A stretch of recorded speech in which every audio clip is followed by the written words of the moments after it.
కర్నూలు జిల్లాలో రెండో రోజు మంత్రి నారా లోకేష్ పర్యటన. హోసూరు గ్రామంలో సోలార్ ప్రాజెక్టుకు భూమి పూజ చేయనున్న లోకేష్. శ్రీకాకుళం జిల్లాలో నేడు వైఎస్ జగన్ పర్యటన. అంపోలు జిల్లా జైలులో సీదిరి అప్పలరాజును మధ్యాహ్నం 2 గంటలకు కలవనున్న జగన్. విజయవాడలో నేడు మున్సిపల్ కార్మికుల మహాధర్నా. సమస్యల పరిష్కారం కోరుతూ కార్మికుల నిరసన. పాలకొల్లులో నేడు ఆక్వా రైతుల కీలక సమావేశం. భవిష్యత్ కార్యాచరణపై చర్చించనున్న రైతులు. సత్యసాయి జిల్లాలో వైసీపీ ఆధ్వర్యంలో చలో న్యామాదల పాదయాత్ర. రాయలసీమకు తాగునీటి కోసం డిమాండ్.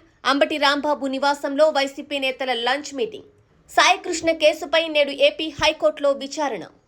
బంగాళాఖాతంలో వాయుగుండం ప్రభావంతో రాష్ట్రంలో తేలికపాటి నుంచి మోస్తరు వర్షాలు. గంటకు 40 నుంచి 50 కిలోమీటర్ల వేగంతో ఈదురుగాలులు వీచే అవకాశం.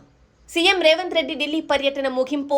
ప్రధాని ఆవాస్ యోజన కింద తెలంగాణకు 11.56 లక్షల ఇళ్లు కేటాయించాలని కేంద్రాన్ని కోరిన సీఎం. ఖమ్మం జిల్లాలో మంత్రి పొంగులేటి శ్రీనివాసరెడ్డి పర్యటన. రాజన్న సిరిసిల్ల జిల్లాలో మంత్రులు పొన్నం ప్రభాకర్, తుమ్మల నాగేశ్వరరావు పర్యటన. ఉత్తర తెలంగాణలో భారీ వర్షాల హెచ్చరిక. ఆదిలాబాద్, నిర్మల్, మంచిర్యాల, నిజామాబాద్, ములుగు, సంగారెడ్డి జిల్లాలకు ఆరెంజ్ అలర్ట్. వికారాబాద్, మెదక్, కామారెడ్డి జిల్లాల్లో భారీ వర్షాలు కురిసే అవకాశం. దేశవ్యాప్తంగా రామాయణ సినిమా ట్రైలర్ విడుదల.